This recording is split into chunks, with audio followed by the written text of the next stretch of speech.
How's it going, everybody? Justin from the Joker Poker YouTube channel, and in today's video I'm doing another hand breakdown from my last session at Resorts World. And these are interesting hands because they're not necessarily like those big hands where you win like a mega pot, for example, but it's more those kind of middle of the road pots.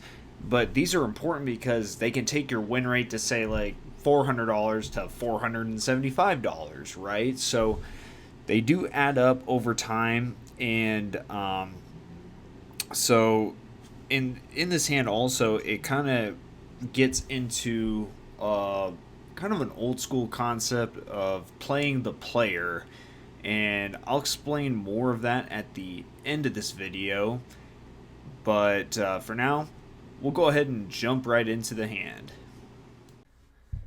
This hand I am dealt pocket eights in the big blind. There is an under the gun one open to $20, and when it folds to me, no need for me to 3-bet this hand. I go ahead and call the $20. So we are going heads up to a flop, which comes King 5 Deuce Rainbow. I check it over to my opponent, who decides to bet $20. I decide to call the $20 because in my mind, if he had a king and he was betting it here, he's not really getting value out of much. So the turn comes another king, making it less likely that my opponent has a king now. So I check it over to him again, and he decides to bet $35. So now I'm getting the feeling that my opponent is just trying to scare me off this hand, right? So I call the $35. The river comes another deuce, which double pairs the board. Now I'm starting to think to myself, alright, am I going to bet here for thin value or not? And then I just get the feeling in my mind, well, if my opponent's been bluffing the whole time, let's see if he'll fire another street here. So I go ahead and check it to him. He thinks about it for a little bit, but decides to check it back and shows that he's got just queen high with queen 10 offsuit. So it feels nice when you have a read on your opponent and it is good. I mentioned having a read on my opponent, and what gave me this read was the fact that hands before this there was a maniac, and you saw that in the last video where he was blind raising and blind going all in, doing all this crazy stuff. Well, every time this guy would fold, he just looked upset. Like he just wanted to play hands, and he's like, God, I just don't get a chance to play any hands. And so the guy gets up, the maniac gets up from the table, and now he's like, okay, finally I can play a hand. I mean, that's kind of what it felt like, right?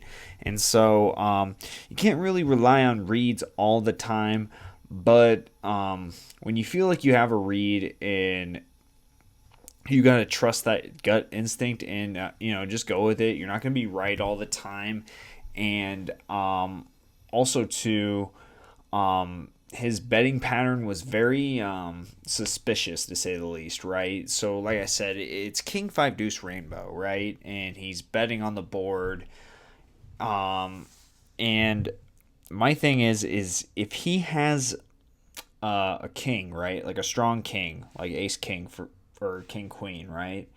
Wouldn't he want to check that back and let me start betting into him, right? And make me want to try to steal the pot?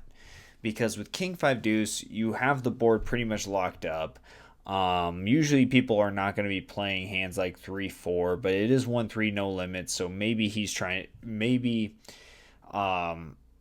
if he had a king and he was betting it, maybe he would be trying to get value out of a very specific straight draw, right?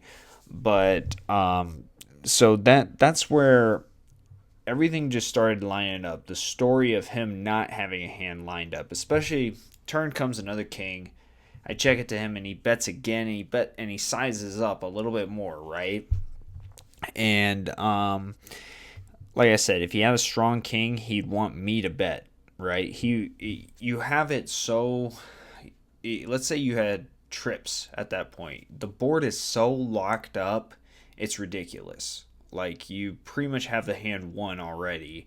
it'd be a matter of trying to get your opponent to blast off. So when he bets again, right, he's trying to represent a king, but when you look deeper and deeper into it, it just doesn't make too much sense. And then the fact that he's been wanting to play some hands and hasn't had the opportunity to, it just makes more sense that he was bluffing the whole time. So then we get to the river, right? And here, if I bet, I just don't think I'm going to get called by worse, because maybe he could have played pocket tens that way, right? So I just don't feel like if I bet on that river, I'm going to get called by worse.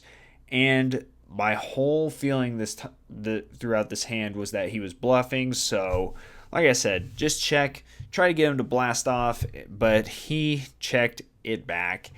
And so, you can't always rely on playing the player, but it works out this time, right? And that's the thing in poker. You have to realize that, especially in Texas Hold'em, it's hard to make a hand, right? So if you have a pair, don't panic, especially if it's a decent pair, like in this case. Don't panic. Sometimes your opponents are just trying to scare you off, especially, like I said, if you see one high card and then it's a bunch of kind of low middling cards that don't connect and there's not really a flush draw, and you're just sitting there like, man, what are you trying to get value out of, right? If you had a king, right?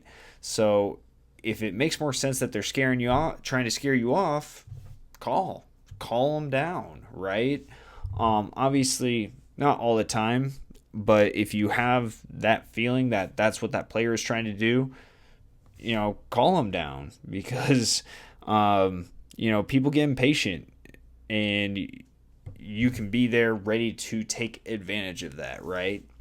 So now we're going to segue here into another point, and I went a little bit of time without putting out any videos. I was just getting very tired, a little bit burnt out from working my jobs and doing these two channels, right? So the biggest thing I want to reiterate to you guys is I do want to put out videos on a pretty good basis, but the number one concern for me on my projects is quality over quantity. And you can see that I'm trying to play with some stuff and trying to make the vlogs look better, trying to improve at the video editing process, because I edit the videos, right? So I'm trying to learn more of those nuances. So let me know if you liked some of these subtle changes. I'm trying to play around with it and see, okay, does it look better if the images go here or here, for example? So